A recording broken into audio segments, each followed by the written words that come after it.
Seninle iyi arasında büyük bir fark var. Benimle senin aranda kocaman bir fark var. Kötüyle benim aramda irice bir fark var. İyi ile kötü arasında duran fark var. Seninle iyi arasında büyük bir fark var. Ben hamısını eləyərəm, sen yalnız yol göster.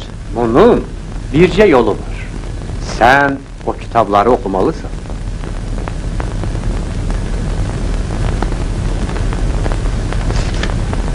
Aziz kitabsevərlər, bugün biz şəhərimizin kitab qurdularını fark olaraq sizə təqdim edirik. İndi isə gəzək və şəhərimizdəki kitab qurdularının kitabı olan marağını öyrənək. Getdik. Sizcə müasir gənclərimiz kitab oxuma ənənəsini davam etdirirmi? Mənə elə gəlir ki, istənilən səviyyədə yox. Yəni, mənim öz gənclik illərim yadıma gəlir ki, biz İqtisad Universitetinə gələrkən hər bir ictimai nəqliyyatda gedən hər bir insanın əlində daha çox kitab görürdük. İndi daha çox telefon və ya telefonda oyunlar və ya iPad belə oyunlar görürük. Arzu eləyərdik ki, kitab oxuma ənənəsi çox gözəl ənənədir. Bu ənənəni davam eləsinlər. Çox az gənclər şeydir, amma çoxsu həm çayxanada vaxt keçirdir, elə belə düzgündür, yəni kitab oxusalar daha yaxşı.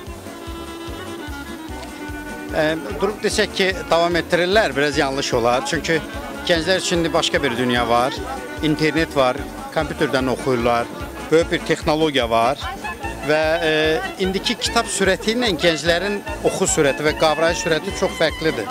Çünki gənc, hər hansı bir gənc Facebook səhifəsini oxuyanda bir dəfəyə 4-5 səhifəni oxuyur.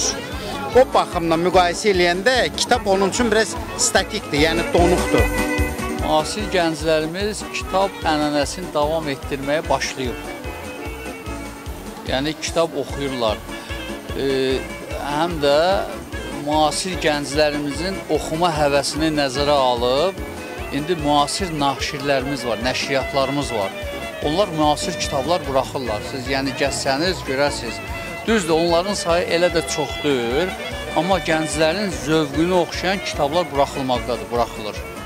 Və gənclərimiz də kitab oxumağa həvəssizdir, oxuyurlar. Bəli, məncə hətta daha yüksək səviyyəyə çatdıqdır bu dəqiqə Azərbaycanda Bakıda gənclərin kitablara olan maraqları.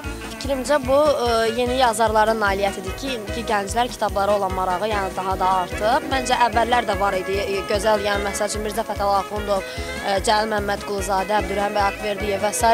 Onların kitablarını yəni oxuyan ümumiyyətlə elə də yox idi. Amma yeni yazarların sayəsində yeni maraqlı kitabların çıxdı və bunun sayəsində də gənclərin kitaba meyli daha da artır. Kitaba təbliğat ailədən başlamalıdır. Valideynlər kitabı sevdirməlidir uşağa. Məktəbdən başlamalıdır. Müəllimlər təkid eləməlidir. Bu kitabı oxumalısan. Kitab sevgisi bir şeydir. O yayda quru çöllərə düşən yanğın kimi.